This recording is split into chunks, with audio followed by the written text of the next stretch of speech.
What's up, Madridistas, and happy Friday. This is Kiyan Sobhani. It is Friday morning, and Carlo Ancelotti is about to take the podium in the pre-match press conference for the Girona game tomorrow. Big game coming up, no doubt. And on that note, quick announcement.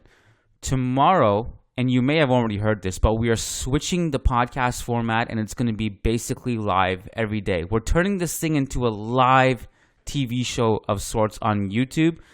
And we are increasing both the free content and the Patreon content. So more content all around for you.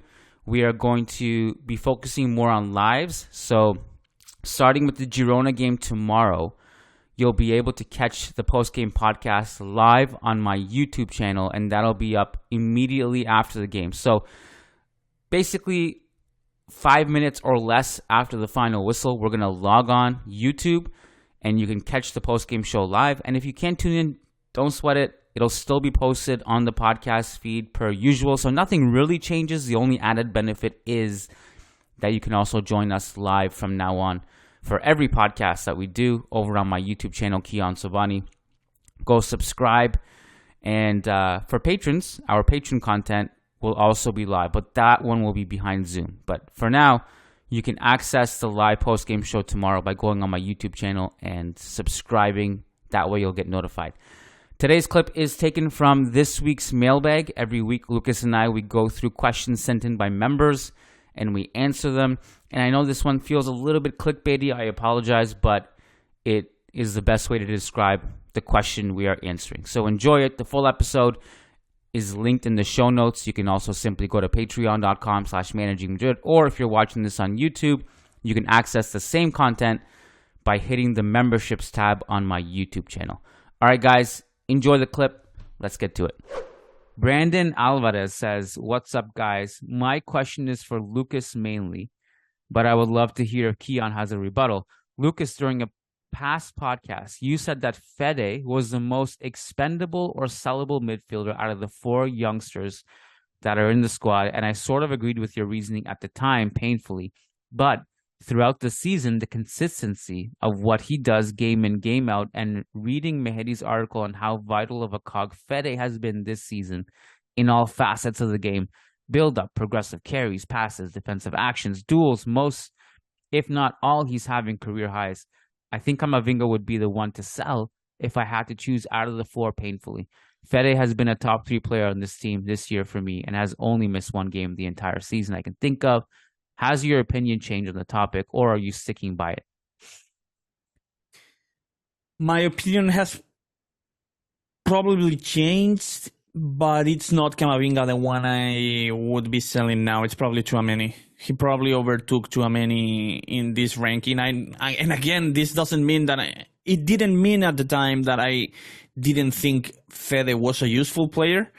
And this doesn't mean right now that I don't think Tchouaméni is a useful, if not crucial, player for Real Madrid right now. But if I'm asked, Tchouaméni, Camavinga, Valverde, Bellingham, you have to sell one, gun to your head, who do you pick? My answer is probably Tchouaméni right now. And again, gun to your head. I hate this question. Because it's like, to me, it's like, if you had to give one of your kids up for adoption, who would you choose? Choose? But even gun is Luca or is it Arlo? No, it's the thing. Even gun to my head, I wouldn't choose. I couldn't. It's different, though. Come on. It's not. I don't want to lose any of these four players. I don't either, but come on, we can at least entertain the question. It's not one of your children, man. It is. I think if I had, the number one in this ranking is Jude. I agree. Fede, Camavinga to me are on equal terms. I don't want any of them out of this team. Tchouaméni would be fourth, but I'm skeptical. Question answered. No, but it's not, because the thing about Tchouaméni is he's also the most unique in terms of the guy who can play the six the best. Is he though? Yeah. And on top of that, the six is a very hard position to fill in football. You only have a handful who are world class. It's a hard one to replace. Look, I think Bellingham is the most star potential of the four. So he's number one. He doesn't even belong in this discussion, right? If we like trim it down to three, to me, Camavinga is the one who has the ability to play the Valverde role and the Tchouaméni role, both of them. So, yeah, I have to pick Tchouaméni just because of the fact that I think Camavinga can do what he does, or at least is able to learn to do what he does. He can piece it together. But I just think what Tchouaméni can do is he's in a short list of like a handful of players. And it's not easy to play the six because you're asking for people who can be positioned defensively, cover holes, but also be good on the ball from that position. And Tchouaméni plays that better than anyone in our team right now. Mm-hmm. Yeah, it's obviously not an easy answer. It's just a matter of, again, the fact of it being gun to your head.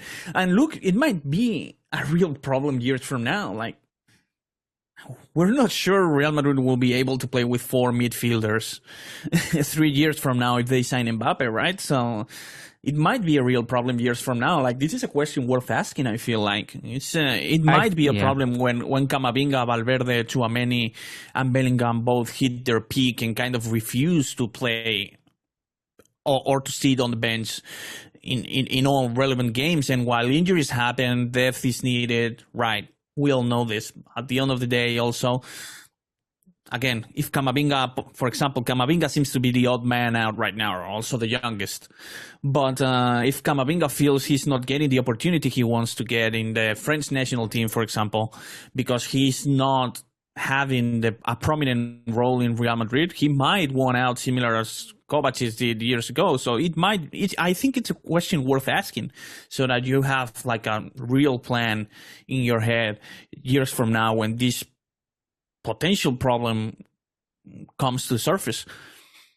Thing is, like, now more than ever, I find you need starting level caliber players on the bench. It's just so many injuries. Yeah. So many games. Like, you even know if you're a bench player, you're going to play so much because of that. Are they willing to be in that role, though? That's Well, I imagine they start some, they don't start others. Pretty much what you have now. Yeah, sure. Yeah. The ideal answer is yes. At the end of the day, we saw it with Kovacic, we saw it with Morata, we saw it with Odegaard, even though Odegaard hadn't earned the role Camavinga has earned. But we know players want minutes, and players want a prominent role in Madrid. So the question is, like, in an unlikely hypothetical where everyone's always healthy, how happy would somebody like Camavinga be if he was playing left back or coming off the bench? Yeah. Not very happy, I don't think so, yeah. I think we're a couple years away from it. The other one, I think I do too. We're about 2 years away from Rodrygo being unhappy, I think. Mm-hmm.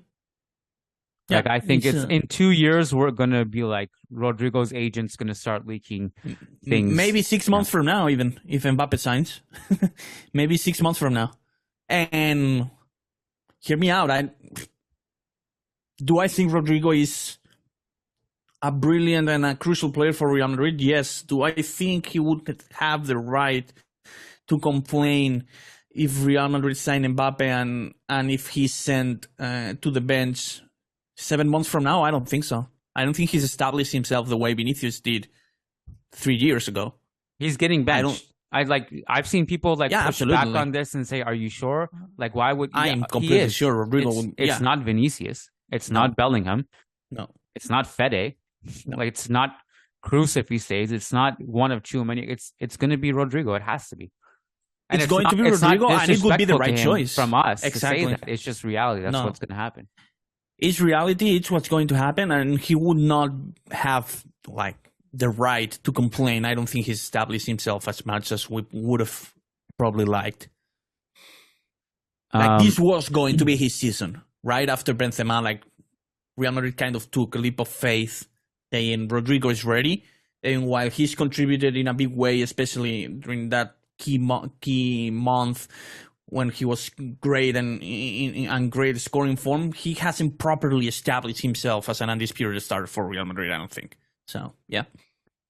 Well, this is hilarious because the next question, as we switch to Discord, and again, I haven't done any prep for this, so I didn't know what was coming next. So Sheikh Hatiri says, I keep hearing that if M Turtle comes, Rodrygo will be the one to leave. Why are you so sure? Rodrygo and Vinny both have been inconsistent, but if they find consistency, Rodrygo is almost as good as Vinny, if not literally as good. But he also defends, is more versatile. If we go back to the wings, he can play on the right, unlike Vinny, as well as a 9-10 left wing, and doesn't have Vinny's shenanigans, which I don't think that the club loves. Rodrygo relies less on his speed, which means that he can play longer than Vinny. Vinny's market value is higher.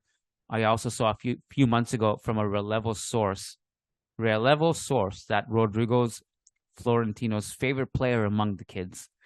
And if Mbappe comes, then selling Vinny could open the left for him to play in. Don't all these factors play in? What's the question, though?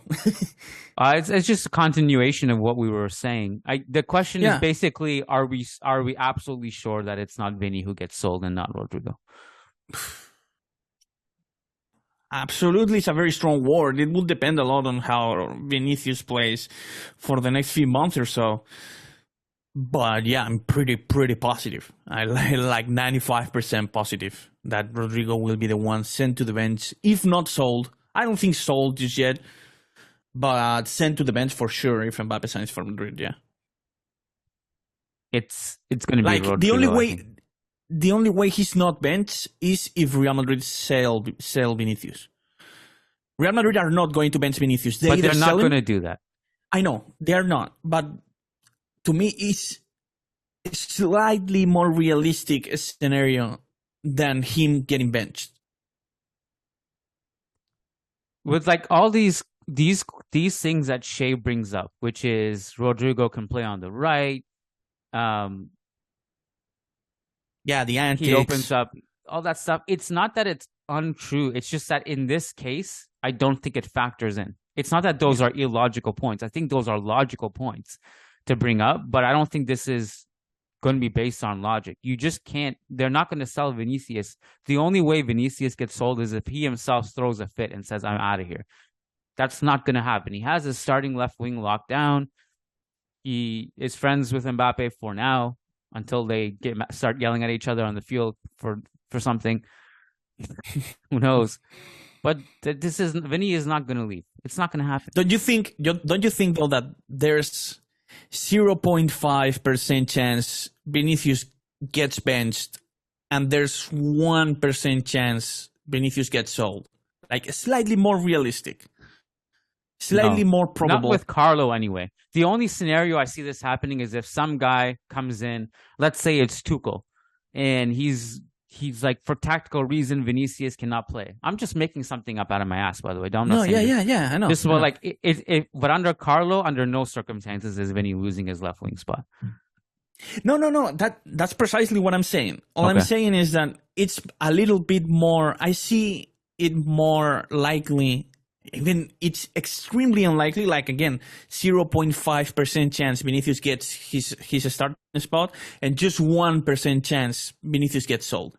It's slightly more likely though, in my opinion. Like if Real Madrid were to say,